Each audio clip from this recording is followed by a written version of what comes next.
والذين عقدت أيمانكم فآتوهم نصيبهم إن الله كان على كل شيء شهيدا صدق اللہ العظیم۔ میرا محترم بھائیو بزرگوں، اس پہلی آیت کا شان نزول یہ ہے کہ حضرت ام سلمہ رضی اللہ تعالیٰ عنہ اور بعض دیگر صحابیات کے بارے میں بھی آتا ہے، انہوں نے آ کر اللہ کے نبی صلی اللہ علیہ وسلم سے سوال کیا کہ مرد لوگ کو اللہ تعالیٰ نے بہت سے ان کاموں کی اجازت دی ہے جس کی اجازت ہمیں نہیں ہے، اور ہم چاہنے کے باوجود نہیں کر سکتے، جیسے نماز جنازہ میں شرکت ہے، جہاد میں عمومی طور پر شرکت ہے۔ ایسے ہی مردوں کو بعض چیزیں ہم سے زیادہ ملی ہوئی ہیں، ان کا میراث میں حصہ ہم سے ڈبل ہے۔ ایسے ہی گواہی ہماری آدھی ہے ان کے مقابلے میں، عورتیں اگر گواہی دیں تو 4 عورتیں 2 کے برابر ہوں گی، 2 مردوں کے برابر۔ تو یہ ہمارے حق میں تو کیا ہے؟ اچھا نہیں ہے۔ اور بعض نے تمنا کی کاش کہ ہم مرد ہوتے تو اچھا تھا، تاکہ ہمیں بھی وہ تمام کمالات، تمام فضائل اور اسی طریقے سے تمام وہ نعمتیں ملتی جو مردوں کو ملتی ہیں۔ اس پر اللہ تبارک و تعالیٰ نے یہ قرآن کی آیت نازل فرمائی کہ اللہ نے اگر کسی کو کوئی فضل و کمال دیا ہے تو تم اس کی تمنا مت کرو کہ ہمیں بھی یہ مل جائے، جس کو جو دے دیا ہے وہ اس پہ خوش رہے، اس لیے کہ اللہ نے جو دیا ہے ہمارے حق میں اللہ ہم سے بہتر جانتا تھا۔ اور پھر مثال کے طور پر عورتوں کی گواہی مردوں سے آدھی ہے، تو یہ تو عورتوں کے حق میں اچھا ہے۔ مان لو اگر صرف عورت کی گواہی مرد کے برابر ہوتی تو عورت تو ظاہر ہے کہ نازک بھی ہے اور اس کے ساتھ بہت سارے مسائل بھی ہیں، پردے وغیرہ کے۔ 2 عورتیں جاتی اس میں زیادہ خطرہ تھا 4 کے مقابلے میں، یا ایک عورت جاتی 1 مرد جاتا، یہ دونوں جا رہے ہیں، ہو سکتا ہے کہیں پر کیا تنہائی ہو جاتی۔ 1 عورت کو خطرہ 2 کے مقابلے میں کیا تھا؟ زیادہ تھا۔ تو اللہ تبارک و تعالیٰ نے 2 کو رکھا ہے تمہاری تقویت کے لیے، اس سے تمہیں کیا ہے؟ قوت حاصل ہوگی۔ 4 ہیں تو اور قوت حاصل ہوگی، نہ یہ کہ تمہارے اندر کوئی کمی دیکھی۔ اور پھر فطری طور پر اللہ تبارک و تعالیٰ نے عورت کے اندر جو ہے عمومی حالات کے اعتبار سے عقل میں کمی ہے مرد کے مقابلے، یہ ساری عورتوں میں نہیں۔ عام طور پہ دیکھا جائے تو عورتیں کم عقل ہوتی ہیں مردوں سے۔ ہاں 10% عورتیں ایسی بھی ہیں جو مردوں سے کئی گنا بازی لے جاتی ہیں، لیکن ان کی تعداد مردوں کے مقابلے میں کم ہے۔ تو اس لیے اللہ تبارک و تعالیٰ نے اس کی بھی رعایت رکھی۔ ایسے ہی جہاں تک میراث کا مسئلہ ہے تو اولاً تو عورت پر کسی کی ذمہ داری نہیں۔ باپ کے گھر میں اگر عورت ہے تو سارا خرچہ کس کے ذمہ ہے؟ بیٹی کا خرچہ باپ کے ذمہ، باپ مر گیا تو بھائی کے ذمہ، نکاح ہو گیا تو شوہر کے ذمہ، شوہر مر گیا تو بیٹوں کے ذمہ۔ اس کے اوپر اپنا خرچہ یا کسی اور کا خرچہ تو رکھا ہی نہیں اللہ تعالیٰ نے۔ اب اگر بالکل خرچہ ہے نہیں اور پھر بھی مل رہا ہے تو بچت کھاتے میں، خرچہ کسی کا ہے نہیں اور مل رہا ہے اس کو تو بچت کھاتے میں جا رہا۔ اب مرد بیچارہ ہے، مان لو مرد کو ڈبل ملا تو ادھر ماں باپ کا خرچہ بھی، بیوی کا خرچہ بھی، بچوں کا خرچہ بھی، بھائی بہن اگر ساتھ رہے ان کا خرچہ بھی، دادا ہیں تو ان کا خرچہ بھی، سب کا خرچہ۔ اب اگر اس کو ڈبل ملا ہے تو کئی گنا اس کے ذمہ کیا ہے؟ خرچے بھی تو رکھے ہیں شریعت میں۔ تو اس لیے عورت کو اگر کم مل رہا ہے تو اس کا سارا بچت کھاتے میں جا رہا ہے، مرد کو اگر زیادہ مل رہا ہے تو زیادہ ملنے کے ساتھ ساتھ خرچے بھی اس کے اوپر کیا ہیں؟ زیادہ ہیں۔ اور بہت سی مرتبہ ایسا ہوتا ہے کہ عورت کا حصہ مردوں سے بڑھ جاتا ہے۔ مان لو 4 بھائی ہیں اور 1 بہن ہے، 4 بھائی ہیں 1 بہن ہے، بہن کا حصہ بھائیوں سے بڑھ جائے گا، بہن کا حصہ کیا ہو؟ بھائیوں سے بڑھ جائے گا۔ جب اس کے حصے میں آئے گا تو زیادہ آئے گا، بھائیوں کے حصے میں کم آئے گا۔ تو ایسا بھی ہوتا ہے۔ تو اللہ تبارک و تعالیٰ نے نظام ایسا نہیں بنایا کہ اندھیر نگری چوپٹ راج ہے، بلکہ یہ نظام سمجھ بوجھ کر کے انسانوں کی فطرت کے موافق رکھا۔ اور بعض کمالات ایسے ہیں کہ جو کمالات فطری اس میں تمنا کرنا حماقت ہے۔ جیسے کوئی آدمی خوبصورت ہے، کوئی بدصورت ہے، آپ کہے جی مجھے کیوں خوبصورت نہیں بنایا، مجھے بھی خوبصورت ہونا چاہیے تھا۔ بھئی یہ تو اللہ تبارک و تعالیٰ کیا ہے؟ مالک ہے، خالق ہے، وہ جس کو چاہے ٹیڑھا بنا دے، جس کو چاہے سیدھا بنا دے۔ بھئی ہمارے گھر میں مثال کے طور پر کوئی چیز رکھی ہوئی ہے، ہم چاہیں تو استعمال کریں، چاہے اس پر کیا کریں؟ ہتھوڑا بجا کے توڑ دیں، ہم سے کون پوچھنے والا؟ ہم مالک ہیں اس کے۔ تو ایسے اللہ تبارک و تعالیٰ ہمارا خالق و مالک ہے، ہمیں جس حال میں رکھا ہے ہمیں راضی رہنا ہے۔ اب ہو سکتا ہے آدمی پوزیٹیو ہمیشہ اپنی سوچ رکھے، مثبت سوچ رکھے۔ ایک آدمی مان لو بدصورت ہے، وہ یہ سوچ رکھے اگر میں خوبصورت ہوتا ہو سکتا ہے فتنے میں مبتلا ہو جاتا۔ ایک خوبصورت آدمی ہے، وہ کیا کرے؟ اللہ کا شکر ادا کرے کہ اللہ تو نے میری شکل و صورت کیا بنائی ہے؟ اچھی بنائی ہے۔ وہ شکر کر کے اللہ کے قریب ہوگا، یہ صبر کر کے اللہ کے کیا ہوگا؟ قریب ہوگا۔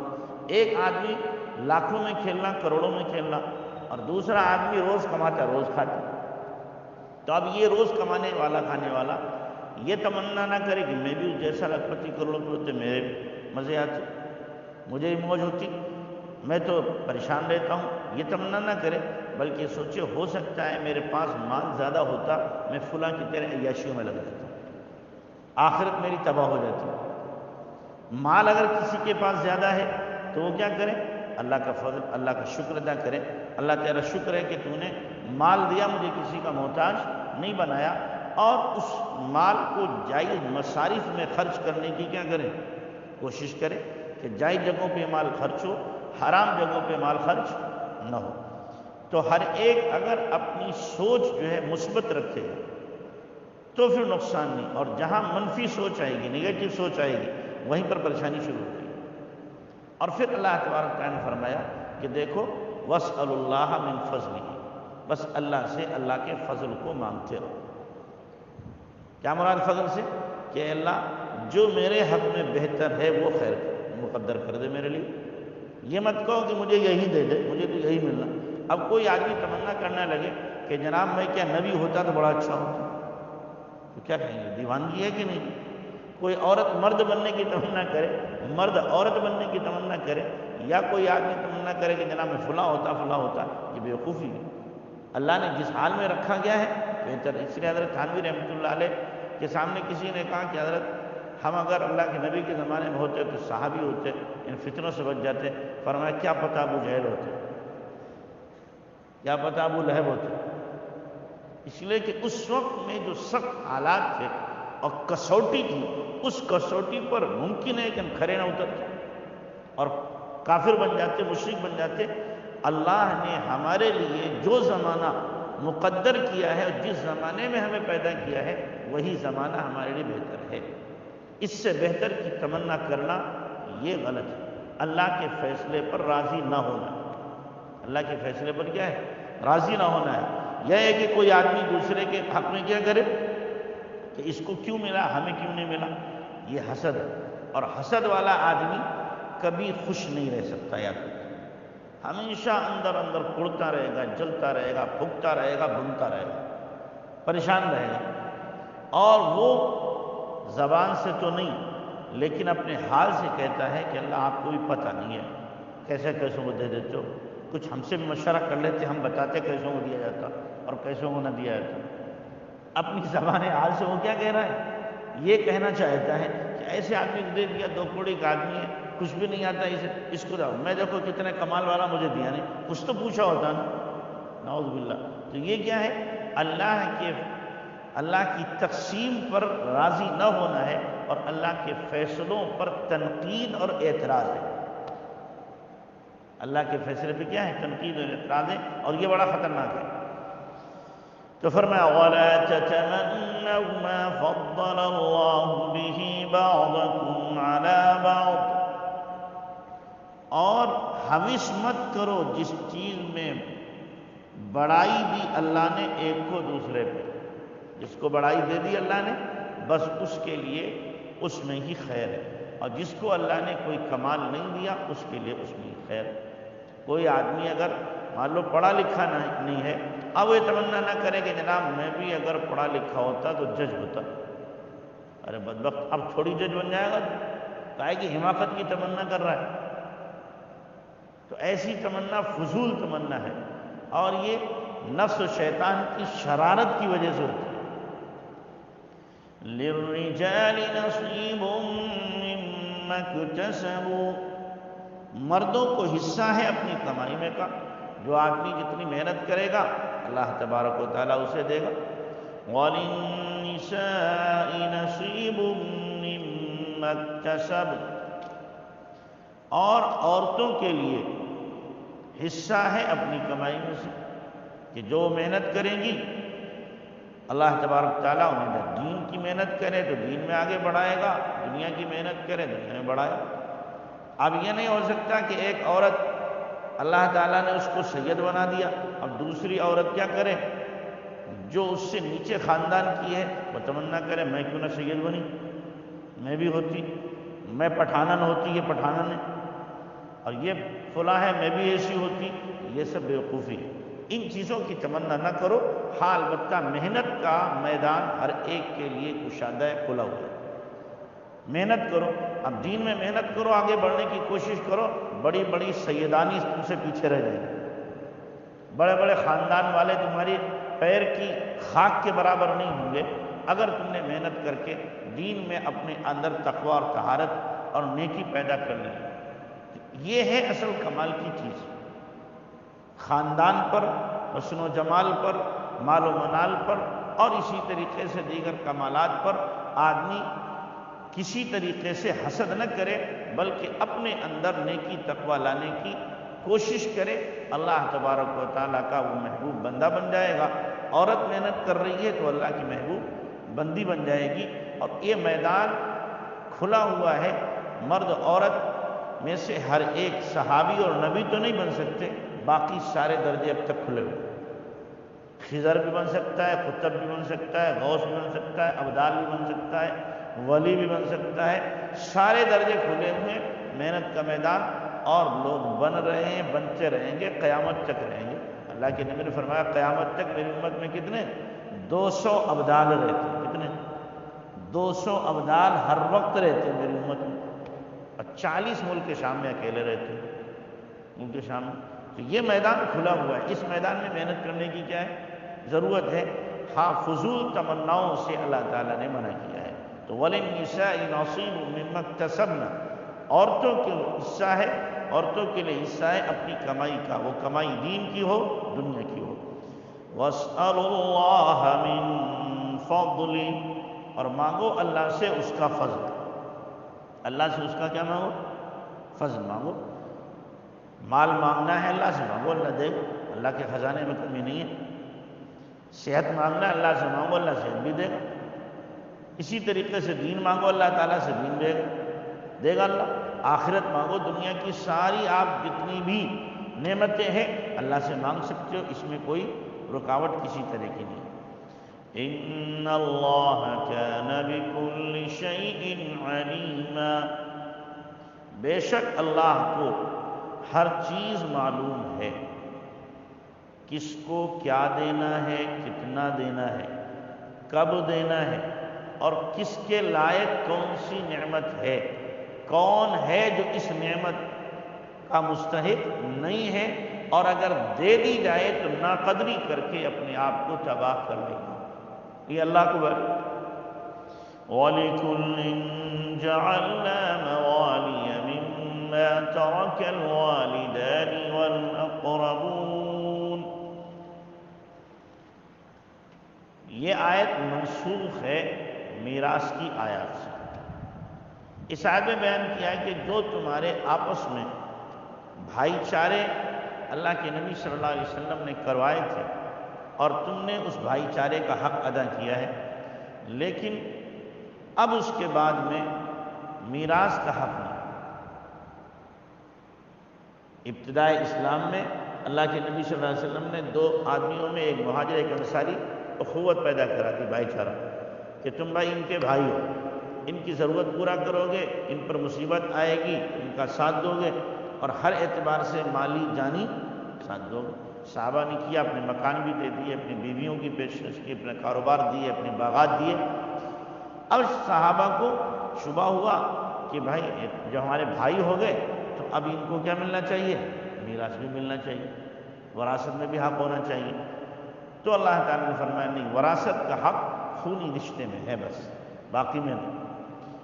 اور اسی کے ضمن میں یہ بھی ہے کہ بعض لوگوں نے یہ کیا کہ اپنے وارثین کو محروم کرنے کے لیے کسی کو لیپالک بنا لیا، اور لیپالک بنانے کے بعد ساری جائیداد اس کے نام کر دی، اور وارثین جو اس کے تھے دور کے، مان لو ننیہالی رشتے کے وارثین ہیں، خالہ ہیں، خالہ زاد بھائی ہیں، ماموں ہیں، ماموزاد بھائی ہیں، ان کو ملنا تھا۔ جب ددیالی رشتے میں نہ چچا ہو، نہ تایا ہو، نہ چچا زاد بھائی ہو، نہ تایا زاد بھائی ہو، نہ اسی طریقے اپنا سگا بھائی ہو، جب یہ نہ ہو تو اب شریعت نے کہا ہے کہ ملے گا ننیہالی رشتے والوں کو، خالہ کو ملے گا، خالہ زاد بھائیوں کو ملے گا، ماموں کو ملے گا، ماموزاد بھائیوں کو ملے گا، ان لوگوں کو ملے گا۔ اب اس نے سوچا یہ تو دور چلا جائے گا، لہذا اس نے کیا کیا، لیپالک لیا اور لیپالک کے نام سارا کرا دیا۔ تو شریعت نے منع کیا، غلط ہے۔ لیپالک کو وصیت کر سکتے ہیں، وراثت نہیں دے سکتے۔ وصیت بھی کتنی کریں گے؟ تہائی کی۔ مان لو 3 لاکھ روپیہ ہے، 1 لاکھ کی وصیت کر سکتے ہیں، 2 لاکھ وہ ملے گا کس کو؟ پھر لوٹ کر کے جو دور کے وارثین ہیں ان کا حق ہوگا۔ ابھی پچھلے ہفتے میں 5 دن ہوئے، ایک صاحب یہ مسئلہ لے کر میرے پاس آئے، کہنے لگے ایک صاحب نے ایک بچہ پالا تھا، بڑا ہوا، اس کی شادی بھی کی، اس کے بچے بھی ہوئے، ان کا خرچہ بھی اٹھاتے تھے، اور ان کو مکان بھی بنا کے دیا، اور ان کا انتقال ہو گیا، لیکن اس لیپالک کے نام انہوں نے کچھ بھی نہیں کیا۔ جس مکان میں رہتا ہے وہ بھی اس کے نام نہیں، فیکٹری تھی اس میں سے کچھ نہیں، زمین ہے اس میں سے کچھ نہیں۔ اب اس کو کیا ملے گا؟ میں نے آپ کو اسے خاک ملے گا، کچھ نہیں ملے گا۔ یہ تو ان کی بیوقوفی ہے، لیپالک بنایا تھا تو تہائی کی تو وصیت کا حق تھا ان کو کرنے کا، کیوں نہیں کی؟ اب کوئی یہ چاہے کہ جناب اس نے تو خدمت کی ہے ان کی، فلاں کیا فلاں کیا، اب کرنے سے کچھ نہیں ہوتا، وہ تو وارثین کا ہو گیا۔ وارثین اگر چاہیں تو دیں، نہ چاہیں تو شرعی اعتبار سے خدا کے یہاں کوئی بھی ان کی کسی طرح کی پکڑ نہیں ہوگی۔ تو اسی کو فرمایا وَلِكُلٍّ جَعَلْنَا مَوَالِيَ مِمَّا تَرَكَ الْوَالِدَانِ وَالْأَقْرَبُونَ، اور ہر کسی کے لیے ہم نے مقرر کر دیے ہیں وارث اس مال کے کہ چھوڑ مرے ماں باپ، والاقربون، اور قرابت والے رشتے والے۔ ہر ایک کا وارث کیا ہے؟ مقرر ہے، ہر ایک کا حصہ مقرر ہے، پیچھے آ چکا 4 پارے میں۔ وَالَّذِينَ عَقَدَتْ أَيْمَانُكُمْ، اور جن سے معاہدہ ہوا تمہارا، ایگریمنٹ ہو گیا کہ جناب ہم کیا ہیں آپس میں بھائی بھائی ہیں۔ آج کل بھی لوگ کیا کرتے ہیں؟ بھائی بنا لیتے ہیں، تو یہ بھائی نہیں ہوتے، قصائی ہوتے ہیں۔ کیا ہوتے ہیں؟ ہاں، عورتیں بھائی بنا لیتی ہیں، میں نے ان کو بھائی بنا لیا، اور بھائی کی آڑ میں نامعلوم کیا کیا کرتے ہیں۔ یہ سب بھائی نہیں، قصائی ہیں۔ ہاں، عورتوں میں بھائی زیادہ ہیں، بھائی نہیں ہوتے، وہ قصائی ہوتے ہیں۔ وہ سب بھائی، کسی کا نام کسی کا نام، ہر ایک اپنے دامن کو خود دیکھ لیں ہم کیا کر رہے ہیں، کسی کہنے کی ضرورت ہے، کسی کہنے کی ضرورت نہیں، کہ کسی کو نامحرم کو بھائی نہیں بنایا جا سکتا۔ مرد آپس میں ہیں اخوت بھائی چارہ دکھائیں، ٹھیک ہے، محبت سے رہیں، اس کو شریعت منع نہیں کرتی، لیکن سگے بھائی والا مسئلہ نہیں آئے گا۔ اور اگر کوئی عورت آپ کو بھائی بناتی ہے تو وہ عورت نامحرم ہے، اس سے بات کرنا حرام ہے، اس کا سامنے آنا بغیر پردے کے حرام ہے، حرام رہے گا۔ عورت نے اگر کوئی بچہ پالا ہے جو اس کے پیٹ سے نہیں ہے، اس کے شوہر سے بھی نہیں، پہلی بیوی سے بھی نہیں ہے، اس لے پالک کے سامنے آنا بھی حرام ہے اس عورت کا، اس لیے کہ وہ اس کی ماں نہیں ہے، اس کی ماں نہیں، اس کے سامنے بھی آنا حرام ہے، جائز نہیں ہے، الا ہے کہ بچپن میں دودھ پلا دے، مان لو بچہ تھا، پیدائشی اس کو لیا اور دودھ اس کا تھا، اسے پلا دیا، تو اب تو اس کی کیا ہو گئی؟ دودھ شریک ماں ہو گئی، اس کے بغیر وہ پال کے جوان بھی کر دے گی، اس سے پردہ ہی رہے گا۔ تو وَالَّذِينَ عَقَدَتْ أَيْمَانُكُمْ فَآتُوهُمْ نَصِيبَهُمْ، اور جن سے معاہدہ ہوا تمہارا، ان کو دے دو ان کا حصہ۔ یہ کب تھا؟ جب قرآن کی میراث کی آیات نہیں اتری تھی، جب تھا، جب میراث کی آیات اتر گئی، اب اس کے بعد میں فَآتُوهُمْ نَصِيبَهُمْ کیا ہو گیا ہے؟ ختم ہو گیا، اب ان کا حصہ نہیں دیا جائے گا۔ یا پھر فَآتُوهُمْ نَصِيبَهُمْ سے مراد کیا ہے کہ وصیت کر دو ان کے لیے، وصیت کا حصہ دے دو، کیا ٹھیک دے سکتے ہیں۔ ان اللہ کان علی کل شیء شہیدا، بے شک اللہ کے روبرو ہے ہر چیز، اللہ کے سامنے ہے ہر چیز، اور اللہ تعالیٰ خوب جانتا ہے، دیکھتا ہے، اور اللہ کو ہر ایک